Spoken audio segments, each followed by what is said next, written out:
रामायण में रावण के दृश्य से हम सब परिचित हैं। हम सब जानते हैं कि रावण एक महाज्ञानी महापंडित थे। कहते हैं इस संसार में उनके जैसा ज्ञानी कोई नहीं था, लेकिन उन्होंने अंत समय में बुराई का रास्ता अपनाया। कहते हैं बुरे कर्मों का नतीजा हमेशा बुरा ही होता है। दोस्तों, हम जानते हैं कि रावण ने मरते समय लक्ष्मण से क्या कहा था। भगवान राम के तीखे बाणों से दशानन धराशायी हो गया। भगवान जानते थे एक महाज्ञानी पंडित और राजनीतिज्ञ आज संसार से जा रहा है। उन्होंने लक्ष्मण से कहा कि रावण अपनी अंतिम सांसें गिन रहा है, तुम जाओ उससे कुछ ज्ञान की बात सीख कर आओ। लक्ष्मण जाकर ज्ञानोपदेश के लिए रावण से निवेदन किया। रावण ने कहा, राम तो त्रिलोक के स्वामी है, सर्वज्ञ हैं, वे क्या नहीं जानते हैं। फिर भी यदि इस दास से कुछ सुनना चाहते हैं तो पहले मुझे मेरे अंत समय में दर्शन देने की कृपा करें, तब मैं कुछ सुनाऊंगा। श्री राम रावण के सम्मुख गए। तब रावण ने कहा, प्रभु, ये मेरा अंतिम समय है। रक्त प्रवाह के कारण ज्यादा कुछ कहना कठिन है, फिर भी कुछ सुनाता हूँ। रावण ने आगे कहा, हे राम, मनुष्य को यदि कोई शुभ कर्म करने की इच्छा हो जाए तो उसे शीघ्र ही कर लेना चाहिए, और यदि कोई अशुभ कर्म करने की इच्छा हो जाए तो उसे टालते टालते टाल ही देना चाहिए। मैं कोई पढ़ी सुनी बात नहीं कहता हूँ, अपने जीवन के अनुभव से जो मैंने सीखा वही कह रहा हूँ। एक बार मैं नरक की ओर से गुजर रहा था।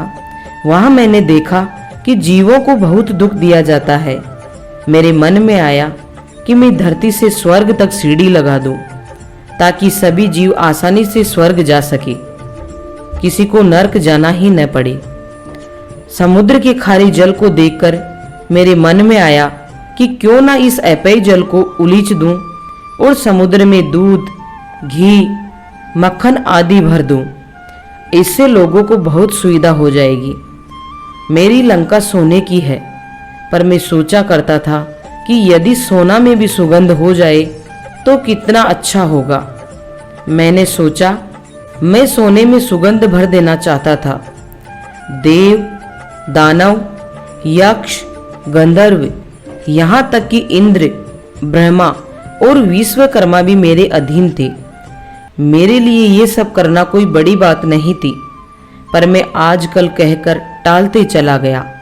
सोचा करता था इन कार्यों को कभी कर लूंगा। ये मुझसे बड़ी गलती हुई। अब हमारे पास इन्हें पूर्ण करने का समय ही नहीं बचा है। दूसरी तरफ एक बार मैं आकाश मार्ग से गुजर रहा था तो मैंने जंगल में एक सुंदर स्त्री को देखा।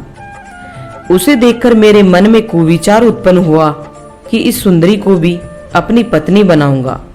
हे राम, मैं जानता था कि पराई स्त्री पर बुरी नजर डालना पाप है, लेकिन मैं अपने आप को रोक ना सका और मैंने आपकी भार्या का अपहरण कर लिया।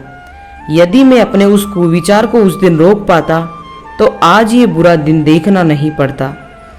इसलिए मैंने कहा कि शुभ कर्म को शीघ्र कर लेना चाहिए और अशुभ कर्म को सदा के लिए टाल देना चाहिए, तभी जीवन में कल्याण संभव है।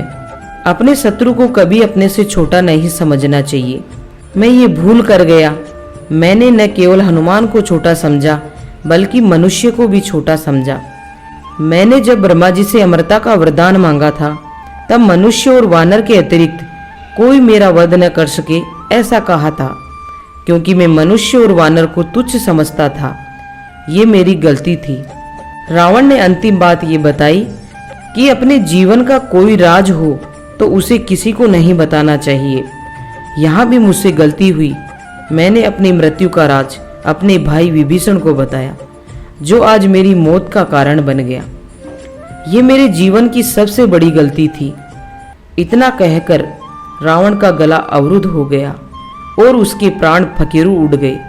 भले ही रावण बुराई के प्रतीक के रूप में जाना जाता है, लेकिन मरते मरते अंत समय में रावण ने बहुत ही अच्छी बातें बताई और हम सबको इन संसार में रहने वाले हर मनुष्य, हर प्राणी को बहुत अच्छी सीख दी कि बुरे कर्मों का नतीजा हमेशा बुरा ही होता है। इसलिए जब तक हम इस पृथ्वी पर हैं, हमें सदा अच्छे कर्म करने चाहिए और अंत समय में जीत हमेशा सच्चाई की ही होती है। दोस्तों, अगर आपके मन में कोई प्रश्न है तो मुझे एक प्यारा सा कमेंट करके अपना सुझाव अवश्य दें। मुझे आपके सुझाव का इंतज़ार रहेगा। अगर आपको हमारा ये वीडियो पसंद आया है तो प्लीज़ इसे लाइक करें और अपने दोस्तों के साथ शेयर करें। साथ ही हमारे YouTube चैनल को सब्सक्राइब करें। मिलती हूँ एक नई कहानी के साथ, नए मैसेज के साथ। तब तक अपना ख्याल रखिए। धन्यवाद।